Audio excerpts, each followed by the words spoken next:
Hello, tá me ouvindo?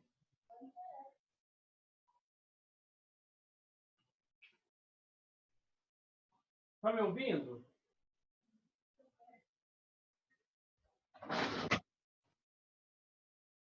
Eu perdi meu óculos. Peraí, então um segundo. Quando vocês vão entrando, eu vou procurar meu óculos, porque o óculos sumiu.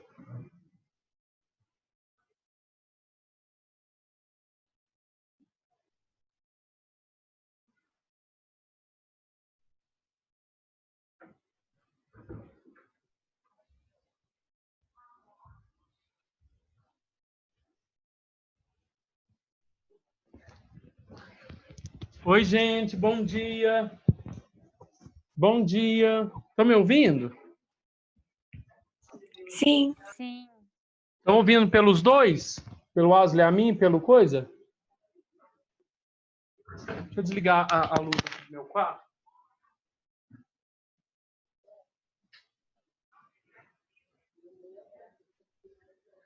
Gente do céu, eu recebi uma surpresa.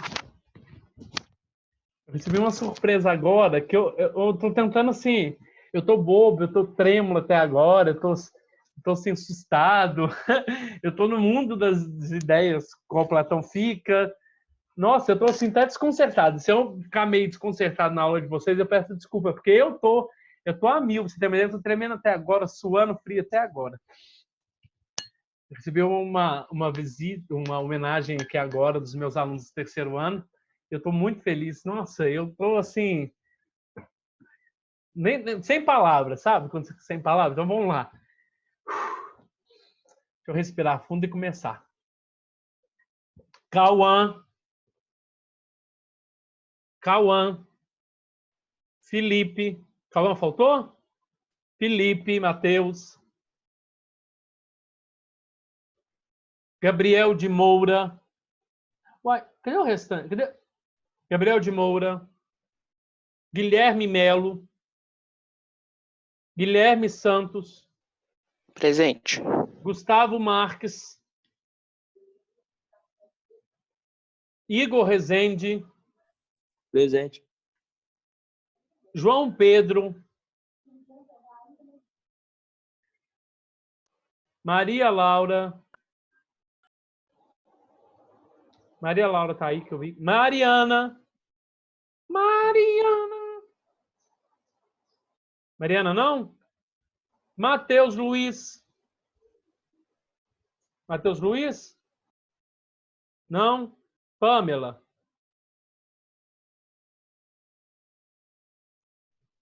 Pedro Henrique. Presente. Pedro Otávio. Presente, amigo. Pepeu. Pietro. Rodrian. Não. Valdir. Vitor Antônio. Presente. Vitor Bertozzi. Presente. Ô Bertozzi, já deixa a página 40 aí aberta para mim, porque eu quero que você leia só algumas partes da apostila. Beleza. Tá? Página 40. As execuções, que eu ia até te pedir para deixar meio que organizado o que eu ia te pedir para você ler para mim. Vitor. Ah, tá, acabou. Eu tô falando que hoje eu não tô bem. Gente, que surpresa que eu tive agora, vocês não imaginam. Ó, eu cheguei agora, não tô dando. Gabriel Moura? Peraí, Gabriel Moura. Gabriel Moura. Vamos lá. Sextou. Sexta-feira 13, pro Escredo. Alice. Presente. Ana Clara. Presente. Ariane. Arthur Vilano, Presente. Camila Cristina, Presente. Diogo, Evelyn. Presente. Ó, ela veio. Oi, Evelyn. Fábio Borges. Piu, piu. Piu, piu. Não? Gabriela da Mata. Giovana Natale. Heitor Lamonier. João Marcelo. Jonas Marcelo. Faltou? Jordano. Faltou. Júlia Braga. Karen Cristine. Cauã. Larissa Lara. Presente. Não, peraí. A Larissa Lara está presente? Ah, tá, Sim. desculpa. Sim. Luísa Campos. Luísa Campos, não? Luísa Bárbara. Presente. Está aí, maravilhosa. Marden Arantes. Maria Eduarda Melo. Milena. Paulo Márcio. Presente. Ah, isso mesmo, Paulo. Pedro Otávio. Presente a mim. Isso mesmo, Pedro. Roberta Cristina. Presente. Robertinha. Fala comigo. Sofia Milani. Presente. Ô, Sofia, você estava na lotérica terça-feira? Na lotérica ali do Quinzinho? Tava. Nossa, que manota. Eu tô assim, ô, Sofia. Nossa, você não me deu nem moral. E eu passando Eu do seu nem lado. ouvi, Aí que eu o povo tava de começou a rir fone. de mim, achando que eu era louco. Thiago José. Eu já sou louco, né? Thiago José. Presente. Vitor Augusto. Presente a mim. Ok, isso mesmo. Então, bom dia para todos. Vamos começar a Ô, nossa... amigo, Oi. coloca presença aí pra mim, acabei de entrar. Tá. Não é eu, até falei, ué. Deu erro também de rede. Quem mais? Quem entrou depois? Para mim, Felipe Matheus. Felipe Segundo Matheus. Do ar. Peraí. Felipe Matheus do ar. Felipe Matheus do ar. Quem mais? Mais alguém? Podemos? Então, vamos lá, vamos começar a nossa aulita. Então agora nós vamos para o capítulo 10, da pós-modernidade. Nós falamos então do existencialismo, né? E eu fiquei muito preso no existencialismo de Sartre, depois de Simone de Beauvoir. E aí, semana passada, naquele horário que era da Valéria, eu dei aula de Camus, né? Do absurdismo, do absurdo, e ou o absurdo ou aceitar. Quer dizer, o absurdo, né? Que é essa inconstância que existe dentro do homem, né? Ou você vive dentro desse processo do absurdo, aceitando e dando sentido, né? E vivendo um Sísico feliz, né? Um Sísifo feliz, quer dizer, um Sísico não, um Sísifo feliz, pegando essa pedra da vida e jogando ela para cima, ela vai rolar em cima de você de novo, você joga de novo. Infelizmente, os problemas da nossa vida a gente nunca vai acabar. Sempre nós vamos ter ele com a gente. Mas a questão maior é o quê? É a aceitação. E Camus está falando isso. E aí você pode ter outra via, a via do suicídio, né? E aí ele explica para nós o suicídio filosófico, né, e o suicídio físico. O físico é quando você extermina o seu corpo. Adiantou? Não adiantou, não. Não adiantou porcaria nenhuma. Você só amenizou uma coisa. Amenizou um momento ruim da sua vida que poderia ter melhores, mas você preferiu se matar. Ou o suicídio filosófico. Você mantém vivo, né, o seu corpo vivo, mas a sua vontade, a sua alma, você não mantém ela viva, porque você prefere se espelhar, dedicar, dar exclusividade para outras doutrinas, né, para outras coisas que lhe prende aqui neste mundo. Tá? Então é mais ou menos isso, né? A teoria de Camus, do existencialismo de Camus. E agora nós vamos começar o capítulo 10, o capítulo da pós-modernidade. Tá? Então, no capítulo 10, o que o professor fez? Eu comecei meio que dar uma resumida. Desculpa se estiver faltando algum acento, é porque eu fiz... Ontem eu estava preparando a aula de vocês e eu não consegui, deu revisar, né? Mas se tiver algum erro de acentuação, de pontuação, depois eu corrijo, tá? Nesses slides. Então, o professor, ontem, na hora que eu comecei a fazer, né? A trabalhar, a estudar um pouco sobre Michel Foucault, né? E o Michel Foucault, ele entra nessa pós-modernidade, né? Agora nós vamos passar da contemporaneidade para a pós-modernidade, embora tenha muitos existencialistas que se encontram dentro dessa pós-modernidade, né? Como a Simone, né? Como o Camus e o próprio Sartre, né? Eles estão nessa transição. Só que nós estamos agora falando de literalmente um contemporâneo, né?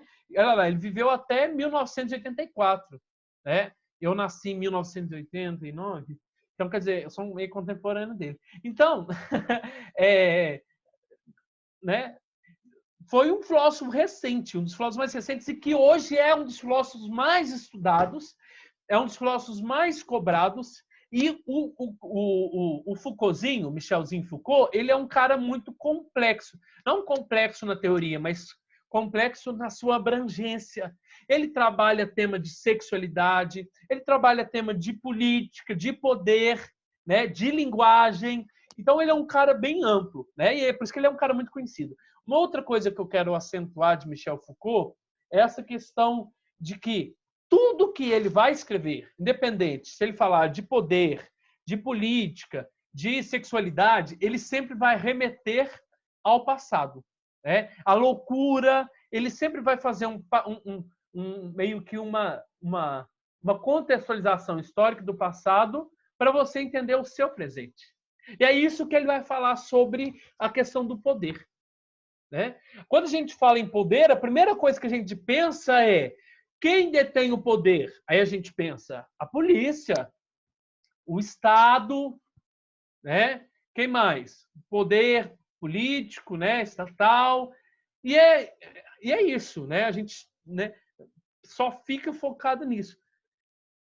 E a gente vai perceber que no decorrer da história, não somente os políticos exerceram poder, mas as configurações históricas, como o capitalismo, a burguesia, né? O contexto do senhor feudal e ali o contexto da monarquia absolutista, embora uma monarquia absolutista é uma forma de poder, é uma forma de governo, mas nós vamos interpretar o poder. Então, nesse primeiro momento da aula, né, dessa primeira parte da aula de hoje, nós vamos estudar o Michel Foucault no contexto do poder. E no seu livro Microfísica do Poder, tá? A Microfísica do Poder, encaminhado também com uma das suas obras chamadas Vigiar e Punir. Vigiar e Punir. Olha que interessante. Nos dias de hoje, né, nós vivemos essa filosofia. Nós o tempo todo somos vigiados.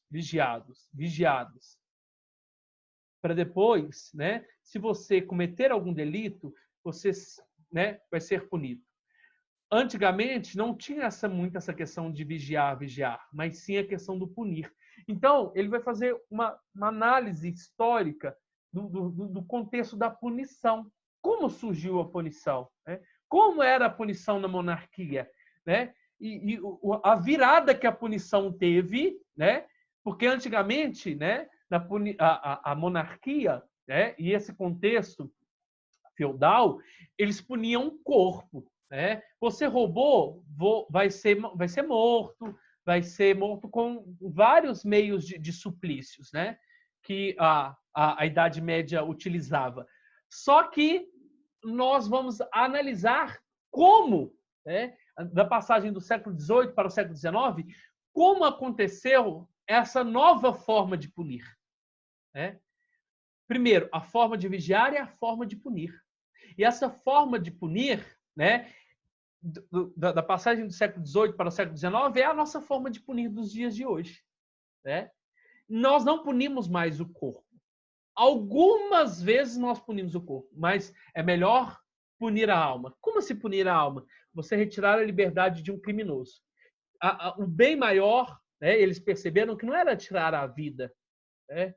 Acaba que você tirando a vida de um criminoso, como fazia-se na Idade Média, né, início da Idade Moderna, percebeu-se que o rei que mandava matar o povo, acabou que essas pessoas que foram mortas, dependendo da forma como foram mortas, né, elas se tornavam mártires. Mártires. Né? Embora tenha se cometido algum crime, mas a forma, né, o suplício era tão pesado que a moral dos monarcas acabava caindo. E a moral dos monarcas caía e a moral daquele que foi morto aumentava. Então, eles perceberam que essa forma de punir era errado. E aí que você entende aonde que veio essa questão de presídio, penitenciária, né, prender alguém. Né? Por quê? Porque é bem mais fácil, é bem melhor você segurar a liberdade de um ser humano, fazer ele penar, sofrer, né? Sofrer com a sua perda da sua total liberdade, do que matar ele. Matar ele, pronto. Matou. Resolveu o problema? Não resolveu o problema inteiramente. Resolveu um problema imediato. Mas outros vão cometer o mesmo erro. Outros vão cometer o mesmo crime. Né? Então, nós vamos interpretar essa forma de punição, certo? Então, a primeiro momento, a partir da página 40, né, a sociedade disciplinar e o controle dos corpos, né, nós vamos falar como a sociedade se disciplinou e como ela controlou o corpo do ser humano. Como ela foi regendo o ser humano, como ela foi regrando o ser humano, ok? Então, o professor Wesley, ele fez esses slides, e nesses slides, ele está resumindo todas essas partes da apostila, certo? Então, na genealogia do poder, aos micropoderes, quer dizer, genealogia é o estudo, né? Estudo do quê? Do início do poder, que era detido na mão de uma única pessoa, para os micropoderes. O que são micro? Pequenos poderes. Então, se a gente tem aquela ideia antiga que quem tinha poder era somente o rei, né? Hoje, nós percebemos que todos nós exercemos poder de alguma maneira. Então, nós somos os detectores dos micropoderes. Né? As instituições sociais, de alguma maneira, ela exerce poder sobre nós. Então, ela exerce o micropoder. Você exerce um micropoder sobre o seu irmão, ou você vai exercer um micropoder sobre, futuramente, o seu funcionário. Tá? Então, quer dizer, o Michel Foucault percebeu que houve a descentralização de um poder e na análise histórica que ele fez, ele percebeu que os poderes foram se dividindo. Né? Estou sentindo que meu rosto está cortando, não sei se minha voz também está cortando. Tá? Então, nesse primeiro momento da genealogia do poder aos micropoderes, acontece então a explicação de como surgem os poderes, não só o político, e como o poder se desenvolve em todas as esferas, tornando-se micropoderes.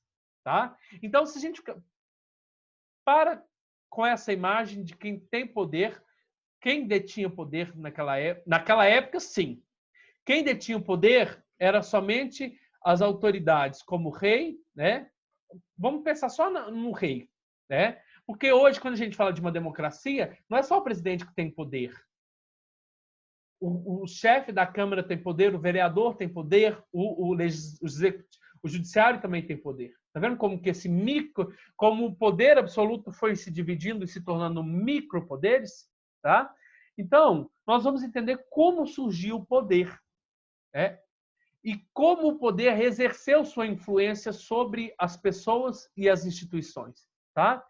Então, ele resumindo, né? Nós vamos entender como surge o poder e nós vamos analisar, olha lá, analisar as mudanças ocorridas no sistema penitenciário na forma de tratar criminosos de um regime de punição violento.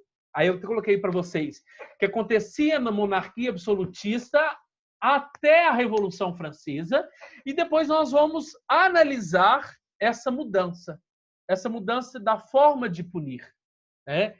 Que se deu, né, através da vigilância e do controle pós-Revolução Francesa. O que a Revolução Francesa pregava? Ideais de liberdade, igualdade, né? Liberdade, igualdade. Então, não tem como você tratar... você vai perceber muito na hora que os hebreus e os outros, né, tinham o poder de escolher qual morte eles iam ter. Não, bem, pós-Revolução Francesa, com seus ideais de liberdade, igualdade e fraternidade, muita coisa vai mudar. Não só no país, mas também na forma de punir. Olha que interessante, também na forma de punir. Tá? Então, para entender como o poder se tornou institucionalizado, que vem de uma instituição, como no caso, nos dias de hoje, nós sabemos que é o Estado. Tá? Então, agora nós vamos entender um pouco do contexto histórico do poder. Mas antes, nós vamos entender como esse poder punia as pessoas. Tá? Como esse poder punia as pessoas. Tá? Vitor, tem como você ler para mim um slide? Slide? Tá dando? Você consegue ver ele aí? Sim. Século de monarquia até a Revolução Francesa. O rei era o legislador e tudo que ia contra sua legislação era uma afronta ao monarca.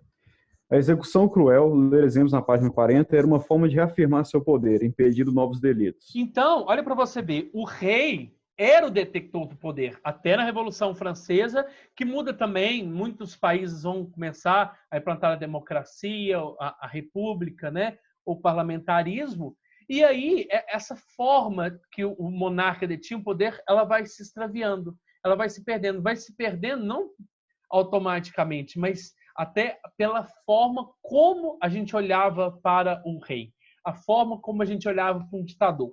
Olha lá para você ver, o rei era o legislador. Ele era o legislador, ele era o executivo, ele era o judiciário, ele era ele era todos os poderes, né?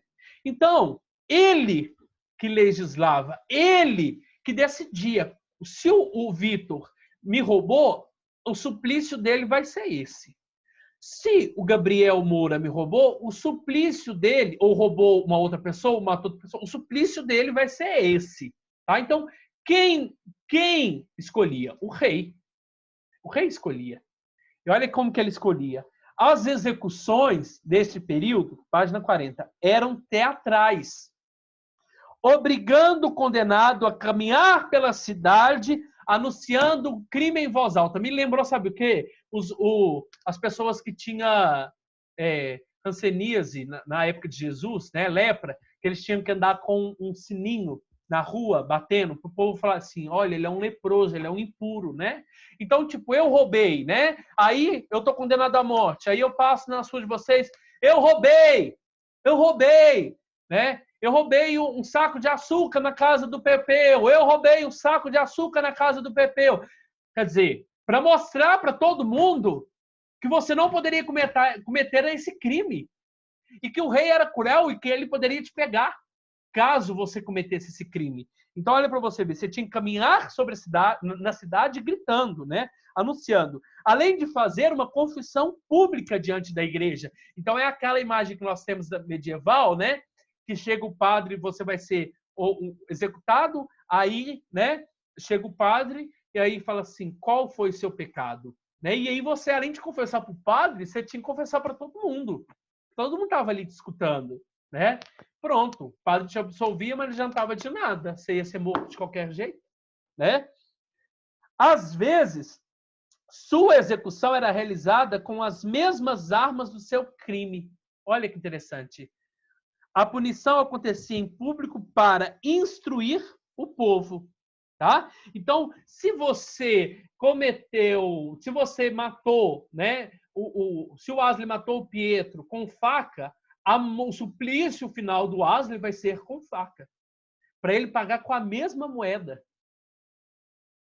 Olha que interessante a forma, né? Como eles usavam o suplício. Mas com o passar do tempo, essa ideia de suplício vai se deteriorando. Olha que interessante. Lê para mim, Vitor, com o passar do tempo... Os suplícios foram desaparecendo, porque a imagem do criminoso se tornou objeto de piedade e admiração. O ruim se tornou bom na visão do povo. enquanto a moral do rei foi sendo questionada. O bom se tornou ruim e cruel. Eu que coloquei essa observação, tá? Nossa, o rei é o cara, né? Ele é o cara, ele é o bom. Só que o Vitor o Vitor é o cruel porque ele roubou. Então eu vou aplicar o suplício no Vitor. Só que às vezes a forma de suplício era tão pesada, com o passar do tempo, que a imagem, né, que o Vitor, a imagem do Vitor sofrendo, né, chorando, pedindo perdão, que não ia fazer isso mais, me liberta desse suplício. O povo ficava tão assustado e, às vezes, aquele que era o ruim, né, o mal por ter cometido esse erro, esse pecado, esse crime, se tornava bom. Então, você consegue entender que a moral inverte nessa situação? O Michel Foucault quis explicar que a moral inverteu nessa situação, né? O bom, que é o rei, né? O bom, que era o rei, né? E o ruim era aquele que roubou. Só que a tortura era tão grande que o ruim se tornou o torturador, que era o rei. E o bom, virtuoso, interessante, né? Mártir, é aquele que era o cruel antes, por ele ter cometido o crime. Está entendendo que houve uma inversão de valores? Continua para mim, Vitor.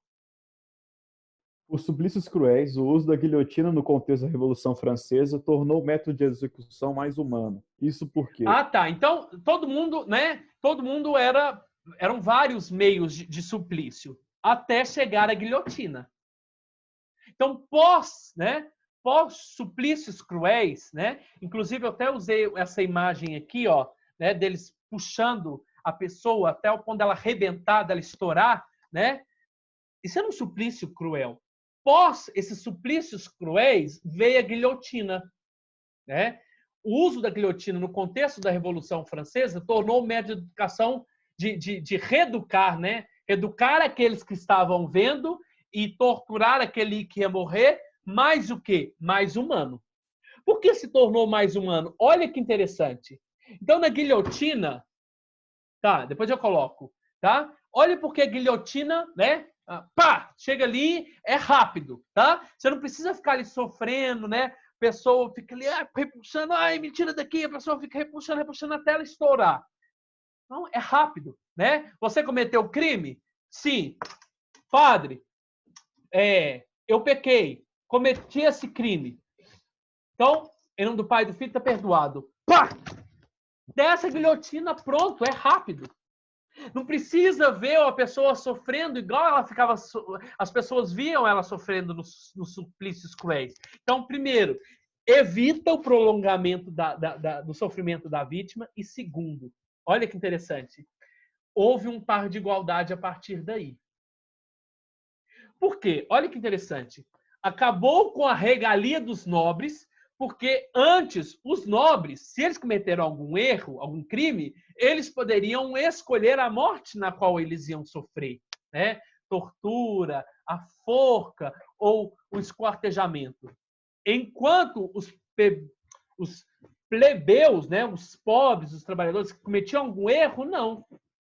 Quem julgava a forma de suplício era o rei. E aí, olha que interessante, a guilhotina, que também é um meio de suplício, foi uma forma de tornar a morte, né, o punir mais humano. Está entendendo isso? Tornar o punir mais humano. Né? Por quê? Porque diminui o sofrimento da vítima e igualiza, né? Não vai ter mais a desigualdade social, porque antigamente o rico escolhia a morte que ele ia sofrer e o pobre não. E agora acabou isso. Né? Agora é todo mundo guilhotinada nele. Arranca a cabeça, como diz a dama de copas lá como que é? Daquela menina lá? Esqueci o nome daquela... Da Alice do País das Maravilhas. Isso mesmo. Corte-lhe a cabeça! Corte-lhe a cabeça! Foi contra ela, corte-lhe a cabeça. Então é rápido. Corte-lhe a cabeça e pronto. Evita sofrimento, dor, tortura, né? E evita, então, a desigualdade social até no momento da morte. Aí agora nós vamos analisar a virada. A virada do século. Olha que interessante, né? Olha o que a virada do século fez. Foi se percebendo que os suplícios, a guilhotina e outros meios de suplício era muito cruel. Ai, falta 10 minutos. Nossa senhora, não posso ficar falando mais não. Era muito cruel. Então, eles perceberam que a melhor forma... Olha o que aconteceu. Após a Revolução Francesa, o que acontece no contexto histórico mesmo da história? O iluminismo, não é? A Revolução Francesa não prega os ideais de liberdade, igualdade, fraternidade, principalmente de igualdade perante as leis, né? De igualdade perante as leis, de liberdade, de liberdade. Então, qual que é a melhor forma agora de punir? Tirando a liberdade. Tirando a liberdade.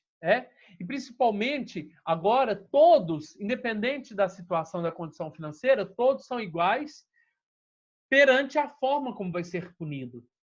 Perante a forma como vai ser punido. Olha para você ver. Pós-revolução, por isso que está escrito lá, virada do século XIX para o século... virada do século XVIII para o século XIX. As sociedades já estavam todas imergidas, integradas dentro do capitalismo. O ser humano, com os ideais de liberdade, pós-iluminismo, de liberdade, igualdade, fraternidade, fez com que a forma de punir se tornasse mais racional. Olha para você, se tornasse mais racional. E qual a forma mais racional, de punir a pessoa? Tirando-lhe a liberdade. Lê para mim, fazendo favor, Vitor. Virada do século XVIII para o século XIX. As sociedades já estavam imergidas no capitalismo. Com isso, houve o abandono do corpo como meio de tortura e repressão, suplícios e guilhotina. Acabou. Suplício acabou. Dando lugar à punição da alma.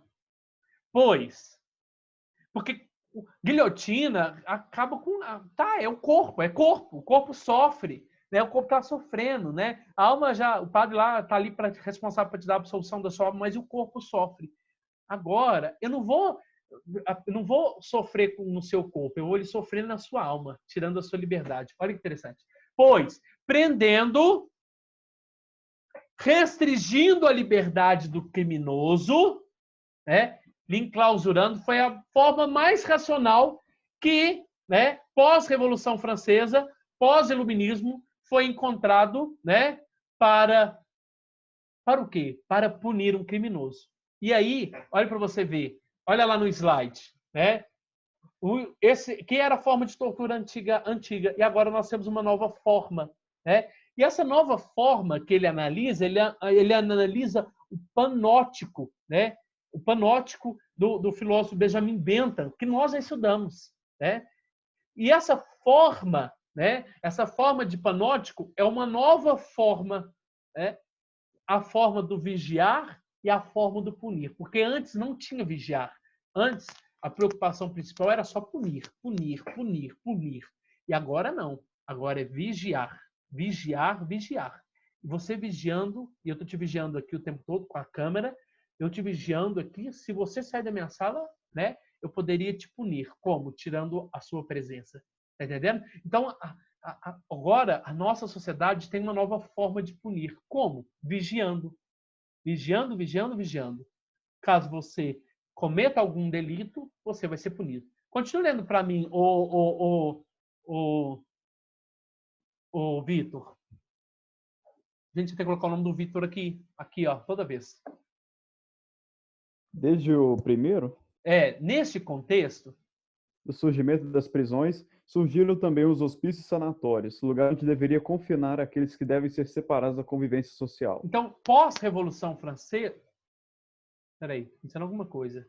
Após essa transformação do século XVIII para o XIX, surgiu as prisões. E também surgiu os hospícios, os hospitais, os sanatórios, para prender pessoas que não deveriam estar no nosso convívio social. Continuo para nós. Com isso, surgiu a ideia que eliminar não seria a melhor solução eficiente, mas sim corrigir, recuperar e inseri-lo novamente ao convívio social. Tá entendendo? A melhor forma, gente, não é matar. A melhor forma é prendê-lo. Prendê-lo, vigiar, corrigir. Jogá-lo no meio social. Não deu certo? Prende ele de novo. Prende, prende, prende. Prender é vigiar. Vigiar, vigiar.